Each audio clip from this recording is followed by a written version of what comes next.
अभ्यर्थी अब दर्ज करा सकेंगे शिकायत। बीपीएससी ने रिजल्ट से संबंधित शिकायत दर्ज कराने का मौका दे दिया है।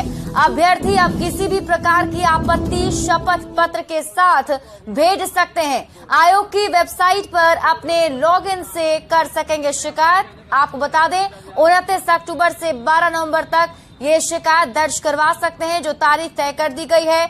यानी रिजल्ट में जो गड़बड़ी हुई है उसमें अगर किसी को भी शिकायत है तो वो अब बीपीएससी के वेबसाइट पर लॉगिन करके अपनी शिकायत दर्ज करा सकते हैं।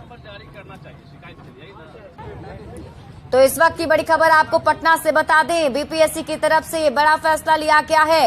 बीपीएससी ने अब शिकायत दर्ज कराने का सभी अभ्यर्थियों को मौका दिया है।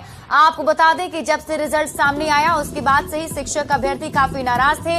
रिजल्ट में गड़बड़ी की बात कही जा रही थी, कई सारे आरोप लगाए जा रहे थे। ऐसे में अब बीपीएससी की तरफ से 29 अक्टूबर से 12 नवंबर तक का मौका इन शिक्षक अभ्यर्थियों को दिया गया है, ताकि इस शिक्षक अभ्यर्थी अपनी शिकायत को दर्ज करवा सके। इसके साथ ही शपथ पत्र पर वो अपनी शिकायत लिख सकते हैं और ये शिकायत बीपीएससी देखेगा, जिसके बाद उस पर आगे की कार्रवाई की जाएगी। क्योंकि इस बार जो रिजल्ट जारी किए गए हैं उसमें कई सारे आरोप शिक्षक अभ्यर्थियों की तरफ से लगाए गए कि रिजल्ट में गड़बड़ी की गई है, जिसमें चयन प्रक्रिया में गड़बड़ी हुई है। कई सारे ऐसे अभ्यर्थी इसमें चयनित हो गए जिन्हें ट्रेनिंग का लेटर भी मिल गया, जिनके पास डिग्री भी नहीं थी। तो ऐसे में अब बीपीएससी की तरफ से ये बड़ा फैसला लिया गया है। रजनीश हमारे सहयोगी अधिक जानकारी के साथ जुड़े हुए हैं। रजनीश, ये बड़ा मौका अब शिक्षक अभ्यर्थियों को कि अब वो अपनी शिकायत दर्ज करा पाएंगे।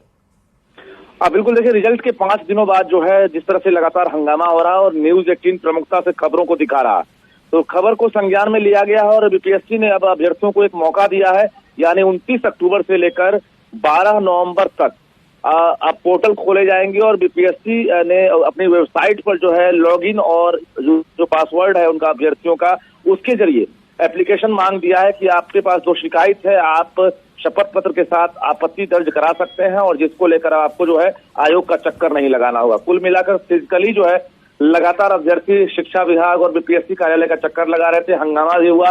इस बीच पुलिस ने अभ्यर्थियों के साथ कई दिन बलपूर्वक प्रयोग भी किया। तो कुल मिलाकर सभी स्थितियों को देखते हुए बीपीएससी ने फैसला लिया है।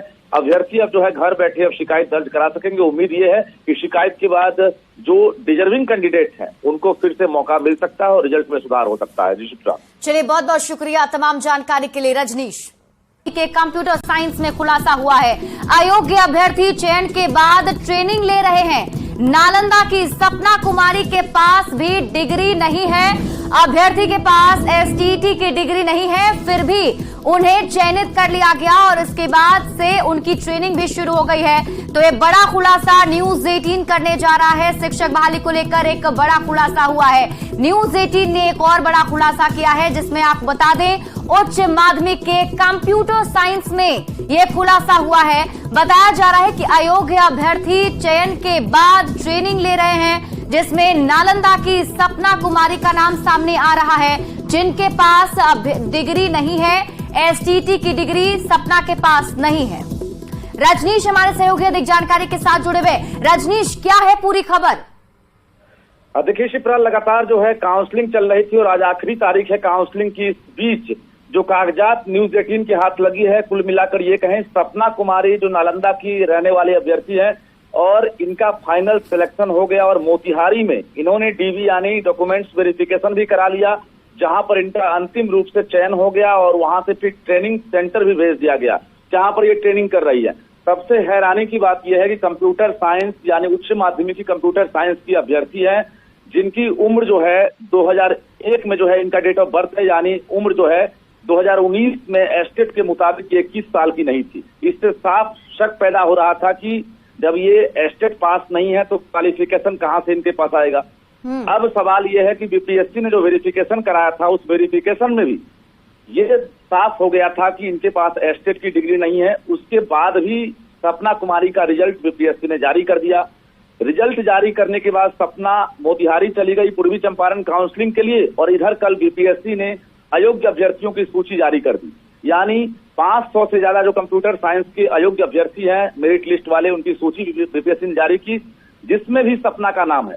और समझ सकते हैं कि सपना का अंतिम रूप से चयन हो गया। एक तरफ जहां आयोग की सूची में इसका नाम है, दूसरी तरफ जो है इसका एक तरह से फाइनल सिलेक्शन हो रहा है।